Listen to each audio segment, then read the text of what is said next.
प्रकृती जी त्रिगुणात्मक आणि कल्पित अशी आहे. प्रकृती ही अनादी म्हणजे उत्पत्तीरहित अशी आहे. शुद्ध ब्रह्माच्या ठिकाणी कल्पित आहे आणि प्रकृतीचा ब्रह्माबरोबर असा अनादी कल्पित तादात्म्य संबंध सांगितलेला आहे. काल्पनिक म्हणजे जे नसते परंतु स्वप्नादी पदार्थांप्रमाणे भ्रांतीने भासते त्यास कल्पित असे म्हणतात. त्रिगुणात्मक काल्पनिक प्रकृतीचा अर्थ असा आहे की ती प्रकृती जी प्रत्यक्षात शुद्ध ब्रह्मापासून वेगळी असली तरी आपले अज्ञान आणि भ्रमामुळे ब्रह्माशी एकरूप भासते. प्रकृतीला अनादी म्हटले गेले आहे कारण तिचा कोणताही निश्चित असा आरंभ नाही. ती आरंभापासूनच आपल्या चेतनेत विद्यमान असल्यासारखी भासते. प्रत्यक्षात ती स्वप्नासारखी केवळ एक कल्पना मात्र आहे. तिचे स्वतंत्र असे अस्तित्व नाही, पण आपल्या दृष्टीला ती वास्तविक मात्र वाटते.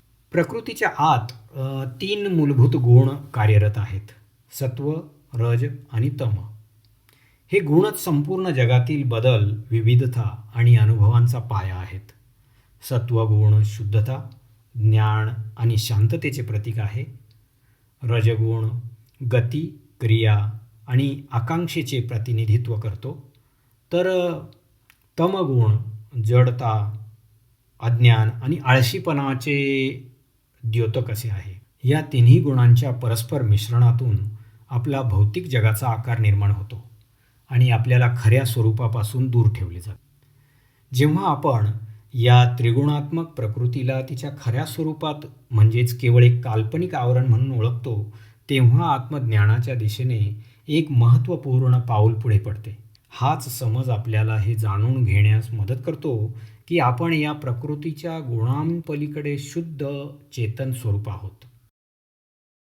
सृष्टीच्या मूल प्रकृतीचे विविध दृष्टिकोनांमधून स्पष्टीकरण करण्यात आले आहे. यामध्ये सत्वगुण प्रधान प्रकृती एक महत्त्वाचे स्वरूप आहे, जे शुद्ध आणि मलिन या दोन्ही रूपात विद्यमान मानली जाते. शुद्ध सत्वगुण प्रधान प्रकृती ती आहे जी निर्मळ, पारदर्शक आणि विकाररहित आहे. ही प्रकृती कोणत्याही प्रकारच्या अशुद्धी किंवा विकारापासून मुक्त असल्यामुळे शुद्ध म्हणून ओळखली जाते.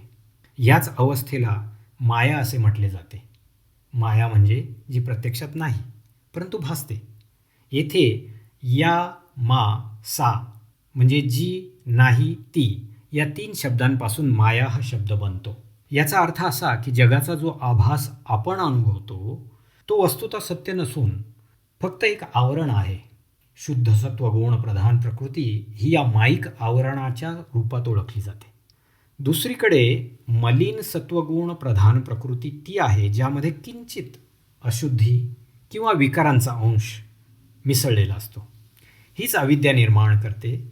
अविद्या म्हणजे जी प्रत्यक्षात अस्तित्वात नाही पण अज्ञान किंवा भ्रांतीमुळे अस्तित्वात असल्यासारखी भासते. हीच अविद्या जीवाला बंधनात ठेवते आणि त्याला त्याच्या शुद्ध स्वरूपापासून दूर नेते. ईश्वर आणि जीवाचे स्पष्टीकरणही याच आधारावर केले गेलेले आहे. शुद्ध सत्वगुण युक्त मायेत जेव्हा ब्रह्माचे प्रतिबिंब पडते तेव्हा त्याला ईश्वर म्हणतात. म्हणजे ईश्वर बरोबर ब्रह्मचैतन्य अधिक माया अधिक आभास असे सूत्र झाले. तर मलिन सत्वगुण युक्त अविद्येत जेव्हा तेच ब्रह्म प्रतिबिंबित होते तेव्हा त्याला जीव म्हणतात. याप्रमाणे जीव बरोबर ब्रह्मचैतन्य अधिक अविद्या अधिक आभास हे सूत्र तयार झाले. संक्षेपाने सांगायचे झाल्यास शुद्धता आणि मलिनता यावरूनच प्रकृतीचे स्वरूप माया किंवा अविद्या म्हणून ओळखले जाते आणि ह्याच फरकामुळे ईश्वर आणि जीव यांचा अनुभव वेगवेगळा भासतो. या विभागातील मजकूर सुनील खांड बहाले लिखित को हम मी कोण या ग्रंथातून घेण्यात आलेला आहे.